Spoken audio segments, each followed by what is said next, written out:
I'm 21. I met a really nice guy, but he's 28. I feel like it may be too big of an age gap. Listen. Princess, my angel,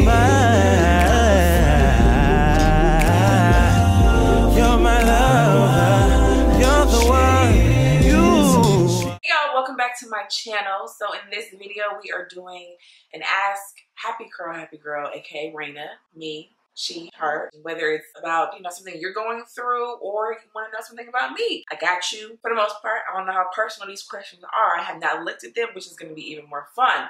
Anyway, so first things first, if you are new here, first off, welcome. My old time subbies, thank y'all for clicking on this video. I appreciate you guys so very much.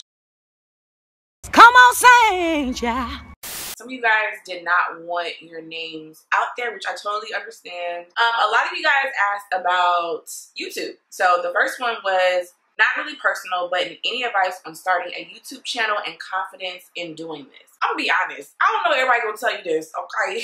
YouTube is cracking down. This is the time to start your channel. Like I said in the previous video, my encouragement video, you walk down that bread aisle, you see so many different types of bread. So it's just, what I'm saying, bread is bread, but everybody got their own little flair. It might be some multi-grain. It might be some white bread. It might be some brown bread. It may be some Jewish bread, whatever. You know what I'm saying? So there's room for all of us. You do want to have a plan when starting your YouTube channel as to what your content is going to be about.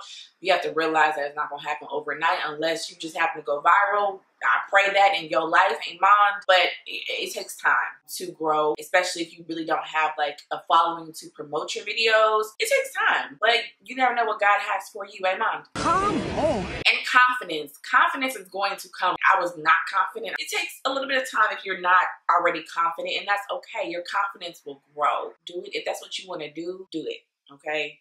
Do it, sis. I'm here for it. Another question says, when are you going to stop playing and sing us a song, sis? I know you can sing. You know what? More love. I don't know when I'm going to do that. You never know, but that's just not my ministry. Okay.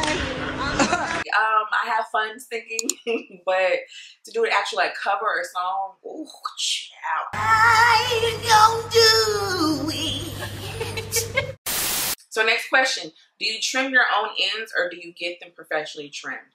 I do both, but I prefer to get them professionally trimmed. I have a very good friend of mine who is Diva Cut certified. I have a video, leave it up above, where I did a salon visit and she trimmed my hair and dyed my hair back to black a while ago. I trust her, so I prefer to get it professionally trimmed because she's able to see what I like. I like shape. If you don't know, your girl likes shape over length, and I need to get my hair trimmed. Now that I think about that in mind.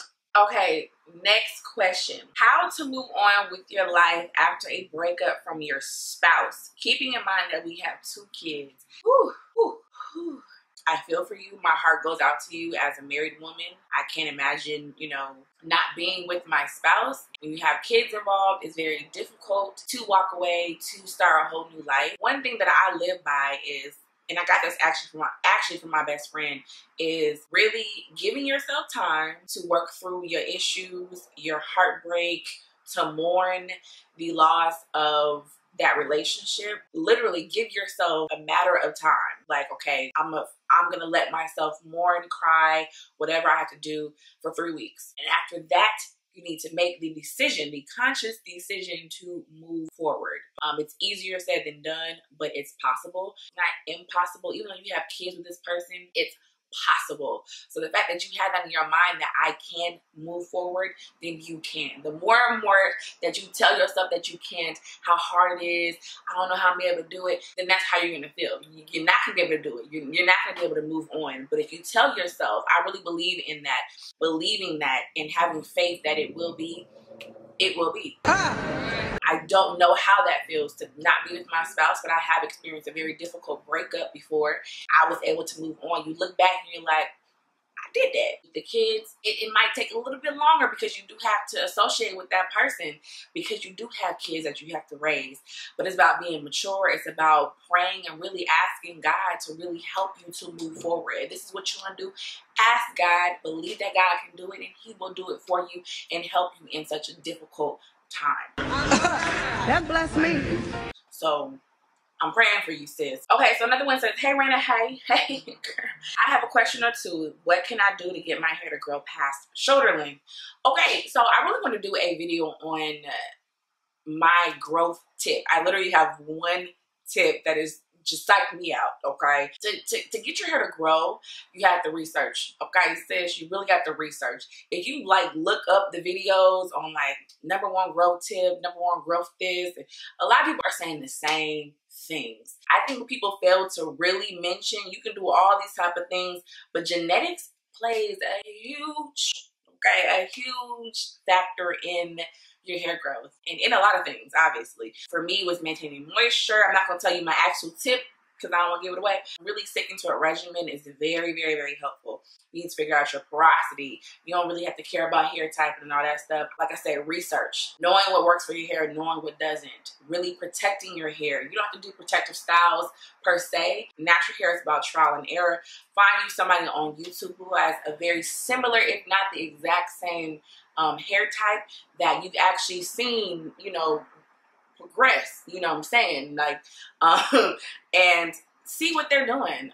But yeah, research is key, and YouTube was a part of research, so researching, but it can be done. Hair is always growing. It's just a matter of retaining that length. So also too, those curls, those curls vitamins, the liquid, those things work like a charm. No, this is not sponsored. It worked.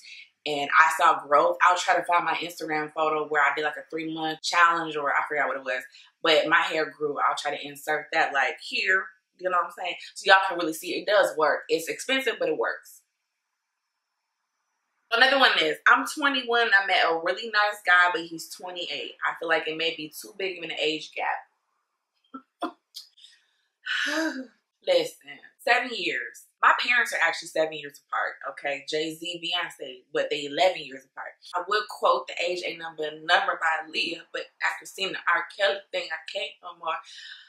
So, I really believe that women do mature faster than men. And 28 and 21, I want to know, why is he interested in someone who is 21? He's headed, knocking on 30, and you just 2 years ago was a teenager, you know what I mean? So it is a big gap. It is a big gap.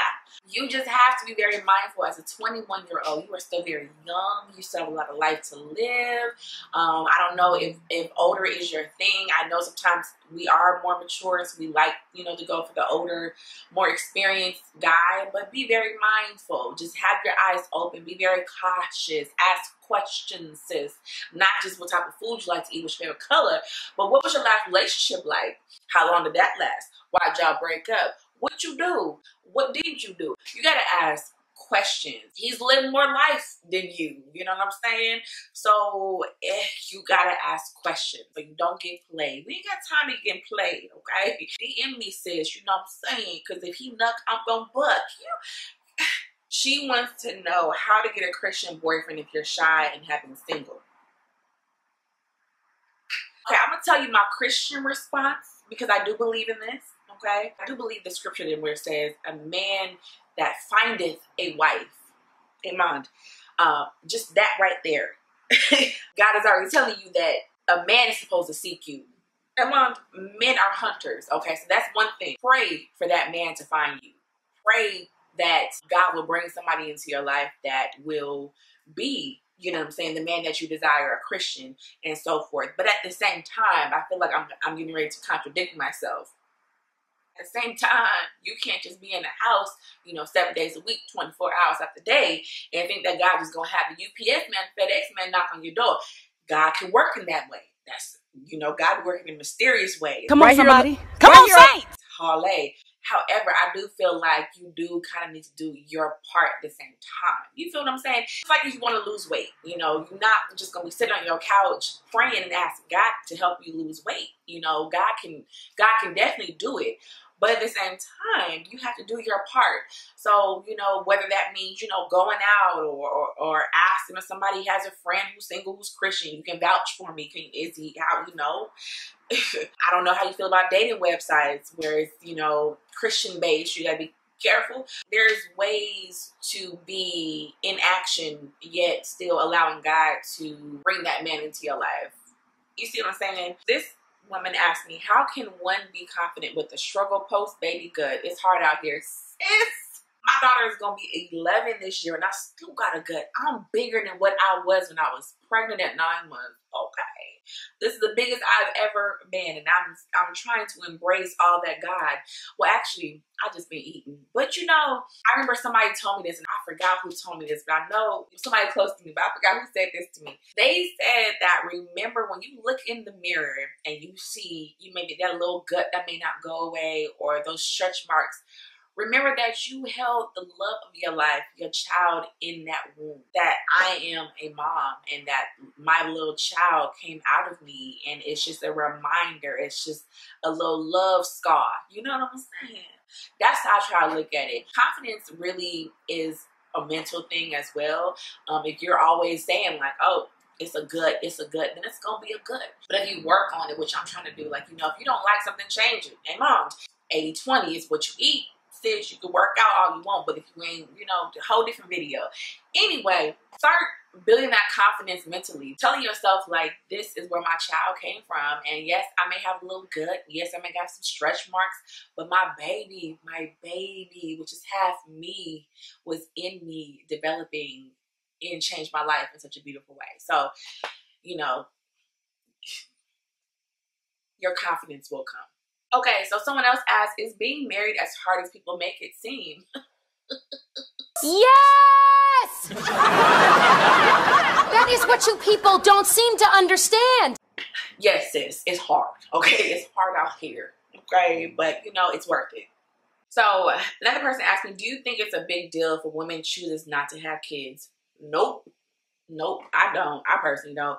It's up to you, sis. Like, yes, you know, we're expected to multiply and all that good stuff, but if it's not for you, it's not for you. If you choose not to have kids, that's your life. Okay. So someone asked, do you ever straighten, flat iron your hair? And if so, how often? No, because my hair don't stay straight anymore. It's just so used to being in its curly state. It's just a waste of time. So I really don't. I, you know, may do it for a video like once a year. Other than that, nope. So someone asked, how did you establish your prices for companies to promote a brand? Listen, I had to ask. I still consider myself small, but when I was like super, super small, I had to really go to people that I trusted that could tell me and help me and give me advice, because what I was charging was way too low, and you'll figure that out. But there are also, you know, websites that can help, like Social Blue Book. It's kind of tricky, but there are things out there to help you. And like I said, Social Blue Book was something that really helped me kind of like establish the price, my price range, and what I could charge. So someone asked, I find myself not being happy a lot of the time with my life. Any advice on how I can change this? Yes. Now this may sound cliche, but what I want you to do, ma'am, I want you to get a piece of paper out, not your phone, but a piece of paper and a pen, okay? I want you to write down everything that you're thankful for from when you wake up in the morning until when you go to sleep, okay? So that means opening your eyes. Bam, boom. Some people didn't open their eyes, you know what I mean? So when you start counting out your blessings from the time that you open your eyes to the time that you close them, you think about everything that's going on in your life. Think about things, just like the smallest things, like you're talking on your own, you have sight, you can hear. Just those things will make you think like, wow, I'm really blessed. Because some people they just don't have this, and they wish that they did. You can start there and just looking at how blessed you are. Even though things may be going wrong in your life, it's just ways to kind of change your mindset. You are in control of how you choose to think. Come on, tell them. About your situation. And I learned that the hard way. You are in control of that. Write it down and watch how the list will keep going and keep going. And you're like, you know what? I thank you, God. I'm blessed. And let me be happy for these things that I see on my list. Okay? Okay, another person asked, have dealt with a friend who has betrayed you. How have you dealt with them? Whew. Have I? What? No. I've dealt with betrayal on multiple levels with different people. People that were extremely close to me, people who were like close, but not as close. The type of person that I am, I think I mentioned this before, I'm a very hot, I'm a very cold person. It's not always the best way to be. I just feel as a Christian, it's not the best way to be. Because I have a hard time being cordial with a person that I just don't get down like that with. Or a person who I felt like betrayed me or hurt me or just kind of did me kind of just really, you know, that's how we doing. I am like, either I mess with you or I don't. So dealing with it is really about forgiveness. Forgiveness is huge. It's not for that person, it's for you. I refuse to be going on in my life holding this grudge and this issue with a person. And it's easier said than done. Trust me, because listen, forgiveness is key. Okay, forgiveness is important. That's how you deal with it. You give them over to God. You deal with yourself as well while you're doing that. Asking God to change your heart to be able to forgive that person who has betrayed you. It's not easy. And I truly believe that just because you forgive a person does not mean that they are allowed. And I say allowed because it's a privilege to have people in your life. Don't let nobody ever tell you anything different. Amen. You don't have to allow that person back into your life. It can be a new normal. It can be, I wish you well, and you move on with your life. They move on with theirs. For me, it's hard. It's pretty much like no coming back, but it's not 100%. Like I could still love you from afar. I wish you well. I'm happy for you. You do you, but I just can't have you in my space. When a person shows you who they are, you gotta believe them, sis. Because okay, ooh, here's another one. I'm gonna end it at this, and I'm gonna do a part 2 because I have other ones I didn't get a chance to answer. So last question. My boyfriend of 5 years, we live together. I have a child, and we split all the bills. Why don't I have a ring, sis? You really want me to go there? Because, I mean, if we gonna have problems after we go there, this is my personal opinion. This is my personal opinion. This is my personal opinion. I hope this does not offend anybody, okay? I personally don't think that I would live with my boyfriend unless I have a ring. That's just me. I'm not condemning anybody who lives with their man, whatever. My personality, I cannot submit and act as a wife and there's nothing to show for it. You know what I'm saying? People say it's just a piece of paper. It ain't. No, it ain't. Because if it was just a piece of paper, it would be so easy. Everybody married up in this piece, okay? I truly believe, okay, when there is a child in the mix, and y'all already living together, you probably cooking dinner, you giving them some of that. You doing everything that wives do. I'm just assuming, sis. I don't know your story. Are doing what people say, playing house. And I personally don't think it has to do with the woman. It does in some ways, but a lot of times it's the man. What is gonna change for him? And what's gonna change? You need to ask yourself, what is getting a ring gonna do? Like, what does that mean for you? A lot of women get hung up on that wedding, okay? They want to spend all this, and it's not really for them. It's just really kind of show off for their friends. I've been to weddings like that where it's like, okay, like, you know what I'm saying? So it's like, I think people don't prepare really for the marriage. They just want that wedding. So I'm asking you, sis, getting that ring, what is that gonna do for you? Why do you want that ring? Is it a societal thing? Is it something that you... Like, what is it gonna do? Even if you don't put money in and have a wedding, you just go to the courthouse. When you get back home, what is gonna change? And I have mixed feelings on it because as a Christian, I know that it's looked down upon because you're, living in sin. I personally just feel like I'm not gonna change anything that's not broke. I'm not gonna fix anything that's not broke. I'm not going to alter anything that doesn't need to be altered. You know what I'm saying? Like, unless it's going to benefit me, I'm not, you know what I mean? So it's just kind of like, that's how I look at it. And I have friends, who live with their dudes, and dudes live with their girls and stuff like that. So I'm not judging. it's just something that I personally, my personality, I just couldn't do. Because you got to show me something before I'm just cooking and cleaning and giving you some, having more kids with you and doing A, B, and C, and we splitting bills, and oh, no. But I want to be respectful in answering this question. And even if I wasn't a Christian, my personality, y'all don't understand, sis. Y'all don't understand. My mouth, get into arguments and stuff like that, I look at it differently because it's like, okay, this is my husband, I gotta respect him. But if you're just my boyfriend and we get into arguments and stuff, knowing my personality, listen, he gonna be like, there's a ring around the tub. I'm like, there ain't no ring around my finger. What you want me to do about it? Listen, that might be the reason. If you brought it up and he still hasn't done anything about it, then that's on him. You can't make him be ready for something that he's not ready for. But if you're already making it comfortable for him, he might be looking at it like, sis, for why? Okay, I said for why. Anyway, my battery is getting ready to die, y'all. So we're gonna close up, guys. It has been a pleasure. How long I've been on this doggone camera. And Jabam, I love y'all so very much. I could probably do a live. But just let me know your thoughts down below, and I'll see you guys in my next video. I love you guys so very much. Bye.